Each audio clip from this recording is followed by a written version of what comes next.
Welcome back, friends, to another episode of Woody's Roundup podcast, where right now I'm going to document it. The names for the next two Disney Cruise Line ships are the Disney Marvelous and the Disney Mirage. I'm documenting it. I'm just saying, if I'm right, that's awesome. This is the historical archive. This is it right here. The time capsule. I feel like I have it.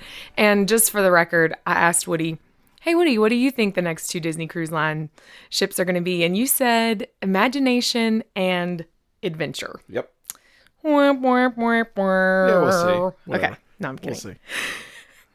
So thanks so much for joining us. We're going to talk about today two topics. Our first topic is going to be sort of what you can see for Christmas this year, some of the insider tips that we have received, and super excited to talk about. Wanted to share with you, Woody, because I haven't yet. Nope.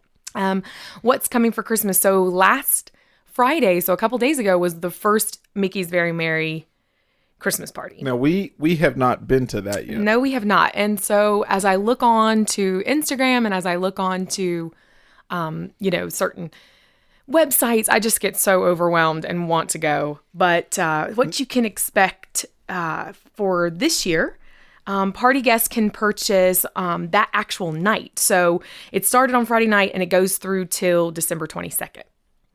And some select nights in there are not going to have a party, but that's kind of the way it is. You know, with the Halloween, it was what, Tuesdays, Thursdays, Fridays, Saturdays. Yeah, it was like two or three 2 or 3 days a week, something like that. So guests can expect, obviously, a new Spirit jersey. Those are really big. I loved the Halloween themed one this year. I think I touched it about how many times, Woody? It was the glittery black with the kind of candy corn fade on the back. Gosh, I still covet one of those, but I passed it up this year. Didn't go for it. So of course I do love the new one this year. It's sort of pastel and it's still certainly Christmas, but it's like a muted Christmas, which I love. Mm-hmm. And it's got sort of candy theme. Anyway, great. Christmas tree ornaments with Mickey gifts and the date on it, which is of course what we do and we try to do every time we go down, is get one thing that has the date. If not, I'll come back and add it. They have stepped up their ornament game over the last how many years that we've been going? 8. Because I remember the first year was that was the first year of the ears or whatever. There wasn't that many. Right. Now everywhere you go, they've got. And you've got third party people on Etsy and even at TJ Maxx, you can buy Disney ears. But the ones this year for Christmas, obviously the park exclusives are really great and just well worth it. I mean, there's nothing like it. I'm 38 and I still wear my ears. So you can look for an ornament mug, which I thought was super cute. We love coffee mugs. We try to get one when we go. This Christmas one definitely would cause me to pause. A limited release of the Mickey's Very Merry pins. Do you know that pins are still really popular? I hope they stay that way. And the thing is, I think when you go just recently, you don't see it as much. Not every cast member has a lanyard or has sort of that pocket pouch of pins, but majority of them do. And but they still have their board though. They still have boards. They still have the, and then like we found out in some of the resorts, like they had the treasure chest at Caribbean Beach. It's a ask only thing. They don't put it out for the world to see.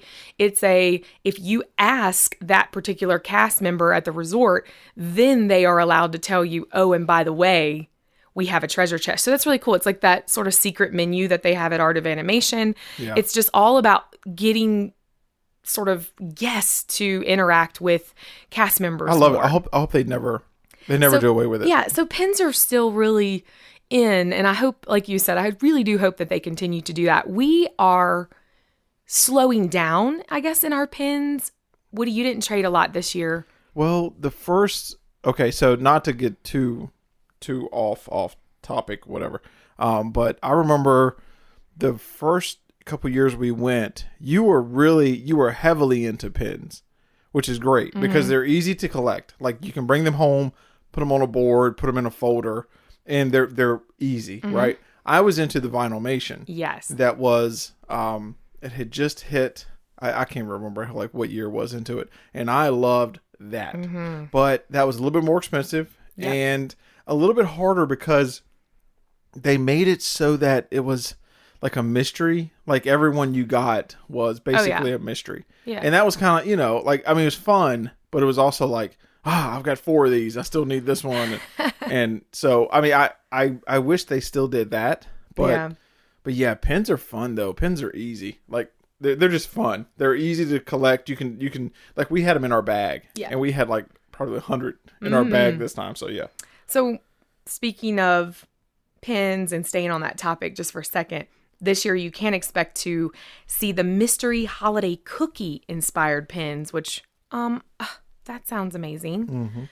So some of the attraction overlays that you can expect to see, definitely a new fireworks show. Have heard some good things so far on Instagram. Want to shout out to our followers. We are so thankful for everybody who follows our Instagram feed, because it's kind of like my place to go and play and post pictures of what we do and what we're talking about. So just continue to keep up with us and comment. We so appreciate you guys. Tomorrowland Speedway. So they've sort of tagged it as a festive freeway, and their lights and decorations around that ride. Space Mountain will be filled with new lighting and holiday songs, which I think is so cool. Shout out to if they did like a Trans-Siberian on Space Mountain. Wouldn't that be cool? That would be awesome. Monsters Inc. Laugh Floor will get a brand new show for the holidays. Fantasyland Mad Tea Party will become a Christmas tea party. And then Minnie's Wonderful Christmas Time Fireworks and Mickey's Once Upon a Christmas Time Parade. And there's even going to be snow on Main Street. So. Now, you remember when we went the last year of the Osborne Lights in Hollywood Studios? Yep. How magical that was. How the fake, it was bubbles. It wasn't even fake snow. It was bubbles. And then just that experience was so amazing to walk down there, the bubbles, the music. They did have fake snow on the side, on the sides. It was kind of built in basically, and some snowmen, but that was amazing. So Disney does it up for Christmas. Did we know when we were there that was the last lights? Yes. We did? Yes. Okay, so that might have been why I remember feeling like we're blessed, to get to be a part of it, because they were literally on the last couple weeks and they were going to be taken out. But at the time, we did not know like it was that big of a deal. Like we had never seen the light show. Right. So, and then we all of a sudden heard like, this is the last one. Oh, I'm glad we're going during this time. And then, so it was just a good coincidence that we went right before Thanksgiving. So we were able to have Thanksgiving meals down there at the resorts, which was amazing. It was very cool. And then got to see the Osborne Lights, the bubbles, and that was such a fun trip. It was. That was a fun trip. That was one of our favorites. Yep. Kind of, we got the best of Halloween, and then we also got a little bit of taste of Christmas because we stayed through the transition. So that was kind of fun. Yeah. Last thing I'm going to talk about, just because it's worth mentioning, we have not done this either. We have never gotten tickets to or bought sort of the add-on for the dessert parties. Yeah, we need to do that. We do. And I think this one will really get you excited. So let me just read from this. It says, guests can sweeten their evening by adding admission to this festive party, Tomorrowland Terrace, or in a standing area like in the Plaza Garden outside of Casey's. You can enjoy sort of that private, reserved view for the fireworks. And that's included with your dessert party admission. You can look at the menu and find things like a themed buffet with Christmas cupcakes, chocolate dipped strawberries, ice cream, cheeses, special Christmas blended coffees and teas and cocoa. It's $84 for adults. Yeah, but and $50 for kids 3 to 9. Well, now if you have kids, it's a whole different thing. But for us, I think it's a good deal. Like, because you get, just like the Halloween thing, they had a special dessert area that you got desserts and then special here's viewing. The thing: you have to have admission. Yeah, you have to have a ticket expensive. to the party. That's expensive. So you're not only paying for the Mary Mary, but then you're also on top adding the expense of dessert. I may be like in the minority here, but I don't mind it. I really don't, because then I don't know, because like some people are there just for the rides in the parks. Some people are there for the event. And some people are there for that extra experience. Right. And after you have been, listen, if it's your first time going to Disney, you really don't need to do all that stuff. No. Just go the basic and just have fun, see everything. But if you've been like 8 times, I think it's awesome that they have the special things for you to do. So. Right.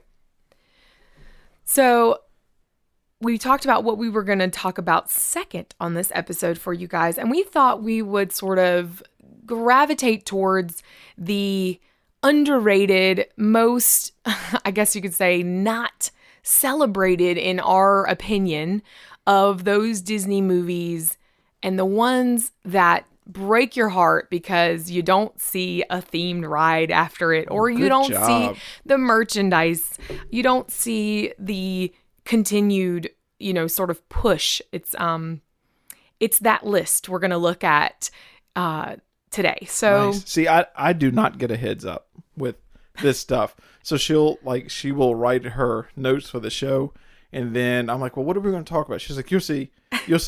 And she might give me a hint, like the cruise line names, maybe. But other than that, like, I love being surprised. Yeah. And it makes me think. It keeps me on my toes.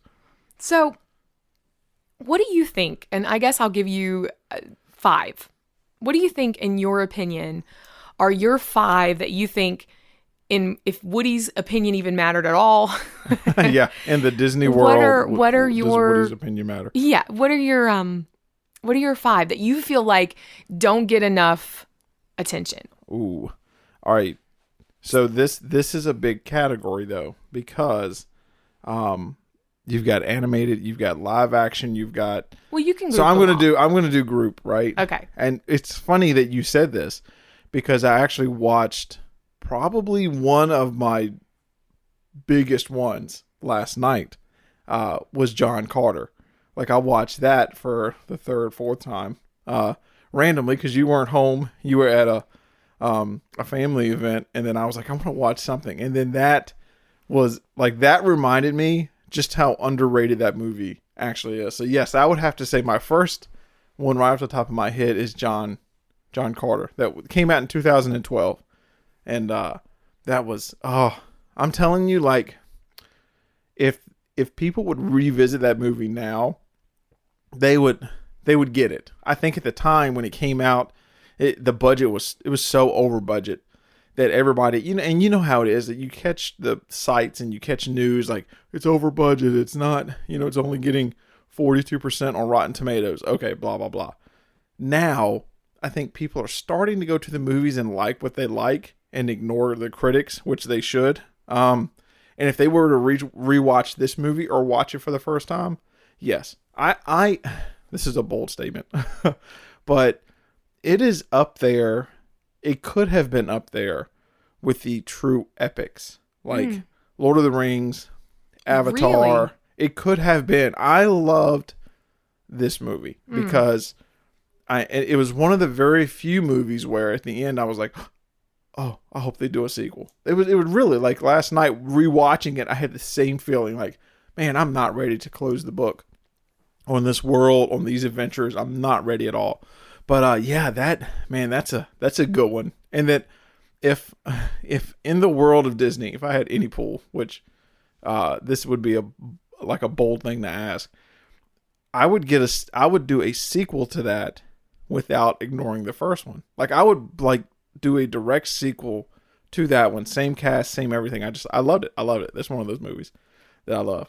Why do you think it didn't do well? The over budget? I think the marketing. I think the marketing did not help it at all, because originally, now see, I'm not like a classic. I didn't read the books before, and the books have been around for a while, but like they took off the name, like it was John Carter of Mars, and then they took off of Mars and called it John Carter. And then, if I remember correctly, the trailers were kind of meh, they just weren't, there's some movies where the trailers come out and you're like, done, I'm there. And there's some that you see the trailer and then come to find out the movie was way more awesome than the trailer was. But yeah, I think just the marketing of it, for some reason, it was just off a little bit. And I really feel like if you watch it now, it is very much a Star Wars.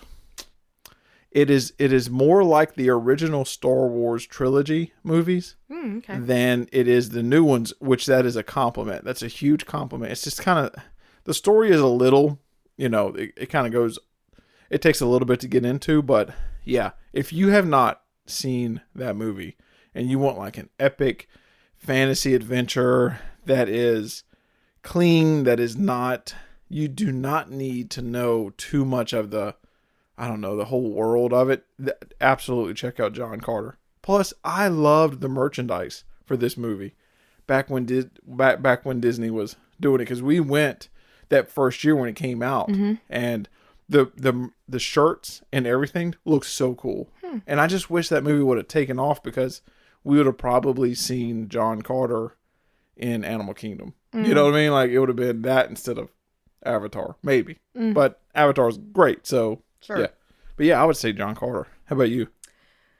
I think for me, and it's hard because I love so many of Disney's movies. And so when you see a bad review or you see something that you're like, man, I wonder why they didn't do more with that, or they didn't do, over the top stuff with that. And I think for me, John Carter was a forget, like I forgot about it. And I only thing I didn't forget about was the little dog thing, Yes, alien the little thing. sweet sidekick. Oh my gosh, give me that little But it's got thing. it's got everything. It's got heart, but it's got everything in it. But I think for me, I just didn't love, I guess, the idea of a live action sort of guy, and I didn't really understand, and the whole alien thing. So, but I do need to rewatch it again. Yes, I think the special I think effects I'll go hold back. up. The special effects hold up. The cast is great. Yeah, I don't know. Like, I don't know. I wish people would give it another shot. Yeah. I wish that would be a movie that would catch on again and people would watch it, because if you're really like, I want a fantasy movie that's not, because there's like fantasy that's, casual watching, and then there's like you have to really dive into it and know what's going on. Like, this is a great, you sit down, you watch it, it's fun, it's adventure, it's action, it's got some funny stuff in it. Like, I would highly recommend, if you have not watched this one. So I watch think for me, the most wished that they did more with, and I think they're starting to, like, this whole idea of throwback, and kind of, you see even this year, Yzma was in the parade. So for me, it was Emperor's New Groove. And why yes. they don't have more, pancha stuff. Yes. And my sister and I can quote the entire movie, even now when we're getting on a roller coaster or some sort of ride, we're like, Yzma, put your hands in the air. We That is a quote great- this movie yeah, up you're and right. down. So for me, it's Emperor's New Groove for every reason. There is nothing better than sitting down watching that movie on a rainy Sunday or something like that. And It's funny.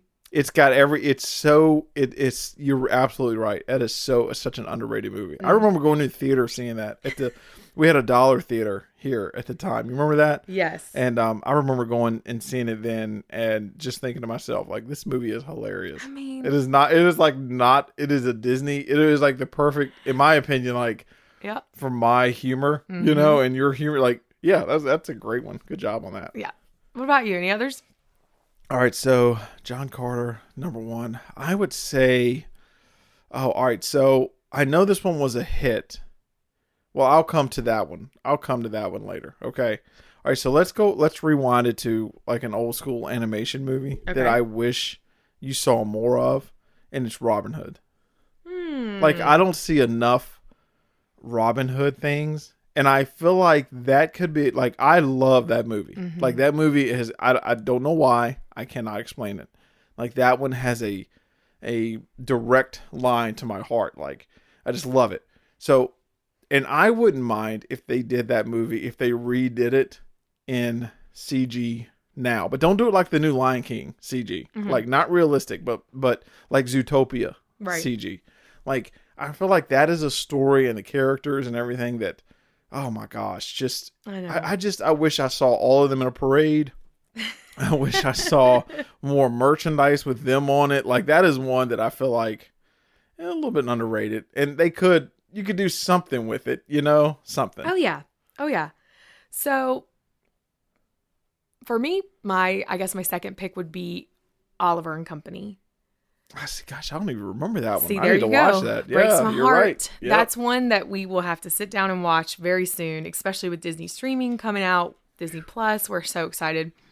But for me, Oliver and Company has that sort of tie. Like anytime I see the cover art, it instantly transforms me or even say transport me back to my family sitting in our rented home. And I remember that movie being a VHS cracked case. I opened it that many times. Yeah. And I loved it. And I feel like just recently we got one of those little mystery bags, and we do this all the time. If we see a little keychain or some sort of mystery open me kind of thing, even if it's $4, we'll get it. Yep. But the latest one I did get it was like a pets theme, and it had Lady and the Tramp on the front. It had the Siamese cat. You could probably get that, or you could get anyway, it was all about cats, I think. And I remember opening this one up. I think we got it at Walmart, and there he was, and it was like, are you kidding me? Yeah. I was so excited. And that was one of those things where if you are a diehard Disney fan, you look at these movies, you remember the scenes, you remember the songs, and yet you're like, why doesn't anybody else remember, Oliver? And it takes you to his place. It does. It takes you to a place where you were probably sitting on the floor looking up at the TV. And you just ask yourself why, why? Oh, they're magical. See, that's why that's what Disney means so much to so many people, because Walt just struck that chord that just nobody else could do. And then I feel like they still do. There's some things that I would like to see more of, but yeah, they do it. They do. And they get you. But see, there's this whole bunch of movies that came out like in the early, not the early, like I would say the late 90s. Let me make sure. Late 90s, early 2000s, like you remember like Atlantis? Oh yeah. Treasure Planet. Mm-hmm. Those movies, I feel like they came out, they were so different than the princess and the fantasy ones that people kind of ignored them. And Disney was going through this kind of, I don't know, not a phase, but I think, let's say this, the audience was going through a phase, because audiences go through phases when they watch movies. And those are great movies if you revisit them. Now, that is one, and we can talk about this in a second. That's why I think Disney Plus streaming is going to be a fantastic asset for Disney and for its fans, because all those movies that were kind of skimmed over, that you don't hear a lot, you don't see a lot, you don't, like, all of a sudden you're dumping them into one bin for everybody to view. Like, there's no more hunting for Treasure Planet on this or whatever, because all of a sudden, like, I want to see Atlantis, right? After talking about it right now, I want to see it. I don't want to go buy it for like $14.99 on Apple TV. Like, I want to see it. It's not like Robin Hood to me, or like Spider-Man or Toy Story, but like, I want to see it. It was a good movie, but I really don't want to spend the money for it. And that's why Disney streaming is going to be fantastic. Yeah, but yeah, that's another one. Atlantis, Treasure Planet. Oh man, I liked those, and those actually had sequels during that phase of Disney where they were doing sequels to everything, and we own all of them, by the way. Like, I love them.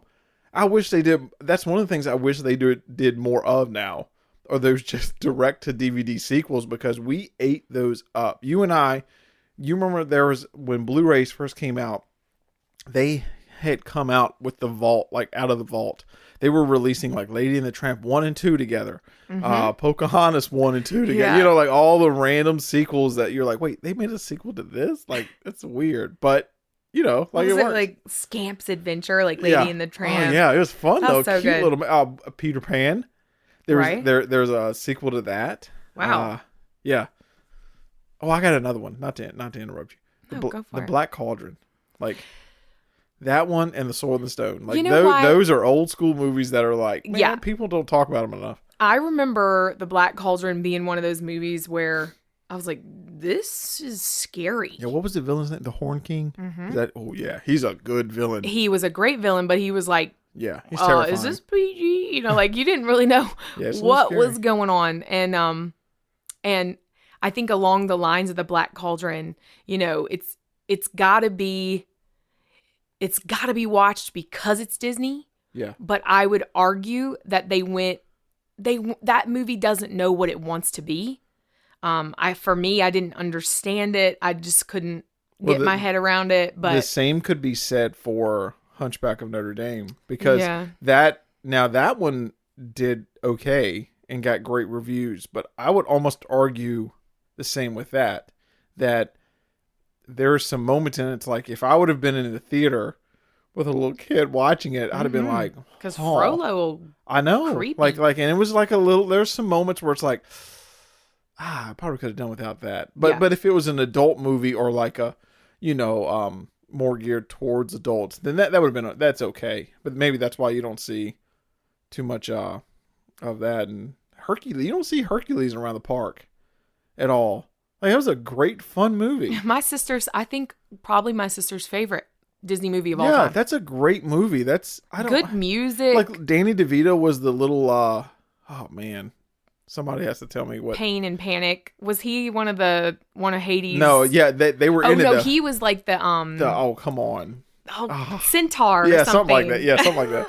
That was a great. Yeah, that's a good Goat one. Guy. Yeah, See, we'll call him Goat Guy. This is why you can't surprise me. I need to be in the know. You know what I mean? I'm like, I gotta know all these characters. There's so many now that you think about it, there's so many underrated Disney movies. But I wouldn't even put Hercules as an underrated one. I just think it came out underappreciated possibly. But for me, I think another big one was Brother Bear. I thought Brother Bear was good. Yeah. Yeah. It was sad. There were moments, certainly in the beginning, once you're like, oh my gosh, but then he turns into the bear and then you're all like, okay, yay, go Brother Bear, and all the music. It had Phil Collins, yeah? Was Phil Collins I think in so, Brother yeah, Bear? because he had done Tarzan, See, or I he think was it's all leading up about to Tarzan. What came out before and then what came out after, and then how can you compete? How can you compete with The Lion King? How can you compete with The Little Mermaid? I'm gonna be completely honest with you. Like, all right, so like these underrated movies, like even like something as simple as a Goofy movie, right? You remember that, right? Oh, all right. So my favorite. Even as something as simple as that, to me, that gets my viewing more than The Lion King. Now, I know at the time that was an epic, and it still is, a beloved classic, as it should be. However, if you're talking about what am I going to pop into, or now what am I going to stream, like, I'm going to pick up one of these, yeah, rather than the big ones that it's just different. It's like a different vibe to it. Like these are like, I don't know, that one's kind of heavy. Well, yeah, I mean, you got to be strapped in and say, I'm gonna watch an emotional, yeah, movie today, and that The Lion King gets you every time. What if they'll make an underappreciated corner of the park, like a Neverland or something? I don't know. The Lost Boys. The Lost Boys, like you go over here and they have like all the little characters that you haven't seen. It's like the Island of Misfit Yeah, Toys. like I would love that. Like, like one night only, you can come see Treasure Planet, Atlantis, Robin Hood. Yeah, that'd be great. That would be. Well, that will wrap it up for us chatting about the most, I guess in our opinion, the most underrated Disney films. And underappreciated. Oh, yeah, and underappreciated. Any others before we close out? Oh, gosh. What about all the shows? There's so many. And all right, so just to touch on it. Again, that's why if you're a Disney fan, Disney Plus, like you're seeing it and you're just like, this is too good to be true. Mm-hmm. Like really. Like, because I think a lot of people will understand where we're coming from, where we would have to go out on the hunt for these movies. Sure. And if they were in the vault, good luck. You might pay $130 for one on eBay, but like they were so hard to find in the beginning days of Blu-ray or even DVD, like, Disney would be on this cycle. And so for there to be one hub, okay, for Marvel, for Pixar, for Disney, National Geographic, but like for there to be one place where they're going to put all of their content is just unreal to me. And for the price, like I hope they're not listening to this, but like I would pay double. I would pay double, triple that price for Disney, and for You might in a couple years. What's it, $6.99 for that? And yeah, it's just an amazing. Like I hope that this will let some of the underappreciated or underrated Disney movies shine, because people don't have to go hunt for them. They don't have to buy them now. You know, they can watch them whenever they want. I hope that like it brings back up like the John Carters, that, you know, was a beautiful movie that just the timing was off. Right. And hopefully it'll catch on again, you know? So I can't wait. I can't wait. That's only a few days away. So if you're listening, Disney streaming headquarters, I want gummy bears. I want gummy bears. I want everything. I want Tailspin. I want Darkwing Duck. Yes. I want everything that we used to see on the Disney. Now this is like Disney. Well, no, it was called something else before. Toon Disney. Was that the name of the TV channel? And then they changed it to like Disney XD or something like that. But it was like Tailspin, Darkwing Duck. I think you're right. I think Toon yes, Disney sounds right. Maybe somebody correct me. Correct. I need to do my research. Comment, please. But yeah. So I want all of that though, like Disney. Don't hold out on me now. Like you want to do everything. I want to see Tailspin. That's right. So absolutely. Right. Well, thanks guys for checking out our podcast. We definitely are trying to be here for you and your road trip down to Orlando or possibly Anaheim. We hope that we've made your trip a little bit easier. We hope to update you guys weekly, or at least bi-weekly. And we've had a lot of fun. We love talking Disney with you guys, and we hope to catch you on the next episode.